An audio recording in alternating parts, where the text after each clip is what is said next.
এখন বিএনপির সবচেয়ে বড় অসুবিধা কি?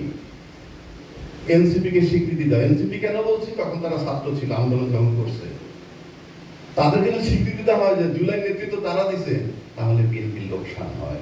12 মাসের মাথায় পার্লামেন্টে 6টা আসন নিচ্ছে। বাংলাদেশে আর কোনো পার্টি নাই যে নাকি জন্মের পর 1 বছরের মধ্যে 6টা আসন নিছে। কেউ যদি বলেন এই আসন তাকে দেওয়া হয়েছে, তাহলে টোটাল নির্বাচন ইঞ্জিনিয়ারিং হয়েছে বলা হবে। অনেকেই বলতে চান যে কি জামাতের সিট দেওয়া হয়েছে, নাহিদের সিটটা দেওয়া হয়েছে। একটা সেন্সই নাই তাদের যে এটা বললে পরে তার নির্বাচনটা বিতর্কিত হয়, তার আসনগুলো বিতর্কিত হয়। আল্লাহর রাস্তে বললেন না, এখনো বহু জানার বাকি। পেট মোটা হইলে যে দারোগা হইতো, আমার বাবা পুলিশের আইসি হইতো। এই বিষয়গুলো আপনাদের মাথায় রাখবেন। আমি অনেক জায়গায় শুনছি নাহিদের সিটটা নাকি দিয়ে দেওয়া হয়েছে। তো এক সিট ইঞ্জিনিয়ারিং মানে কি? বাকি 299 ইঞ্জিনিয়ারিং হয় নাই? কোন আক্কেলে বলেন? সে কারণে বলছি। এখন আসেন, এনসিপি যে প্রতিষ্ঠিত দল তার প্রমাণ হইল এইটা। এবং এনসিপি মাঠে নামলে পিটায়। আমি আজকে এনসিপির পক্ষে দুটো কথা বলি, এনসিপি নিরাশ হওয়ার কিছু নাই। এবং এটা এনসিপি না, শুধু বিএনপির জন্য বার্তা দিচ্ছি। এটা বলে আমি শেষ করব। আপনি যখনই এখন বিএনপির সবচেয়ে বড় অসুবিধা কি?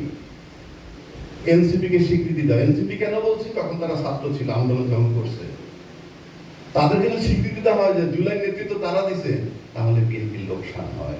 এটা খুব স্বাভাবিক। বাট আপনি বিকল্প নাই তো।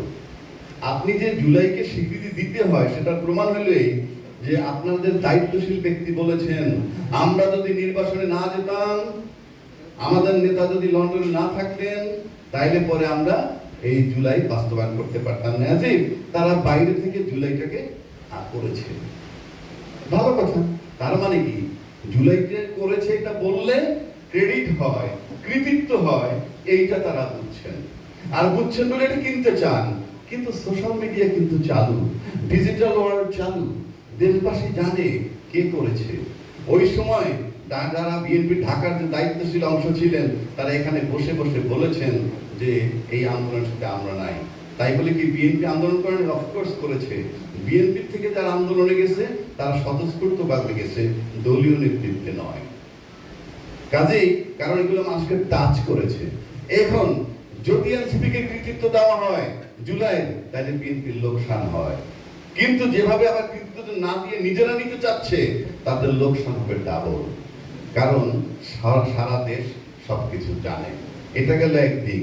কাজেই যদি ক্রেডিট না দেয় এনসিপি কে, তাইলেও এনসিপির পক্ষে যায়। যদি ক্রেডিট দেয় তাইলে এনসিপির পক্ষে যায়। এইবার আসেন পিটানো, মাঠে পিটায়। মাঠে যদি এনসিপি কে পিটায় তাহলে লাভ হয় কি? লোকসান হয় কার? আপনি লক্ষ্য করে দেখবেন 17 বছর যাবত কিন্তু বিএনপি কে মাঠে পিটিয়েছে আওয়ামী লীগ। পিটানের মানে হচ্ছে যে বিএনপির অস্তিত্ব আছে এবং সে টিকে আছে। তার বিজ্ঞাপন আওয়ামী লীগ দিয়েছে। আজকে যদি এনসিপি মাঠে অ্যাটাক হইতে থাকে, দেশবাসী জানবে যে মাঠে এনসিপি আছে। সুতরাং যদি এনসিপি কে পিটায়, সেটাও এনসিপির লাভ। আর যদি এনসিপি কে না পিটায়, তাহলে কি হবে? আরামসে সমাবেশ করবে, জনমত তৈরি হবে। কেন তার পক্ষে জনমত তৈরি হবে? কারণ আপনি প্রতিশ্রুতি দিয়েছিলেন গণভোটের আলোকে জুলাই বাস্তবায়ন করবেন। সেটা গোটা দেশবাসী দেখেছে। সেখান থেকে যেহেতু আপনারা সরে গেছেন, জনতা এখন আপনাদের সাথে নাই। আপনি মুখে তবেই বলেন।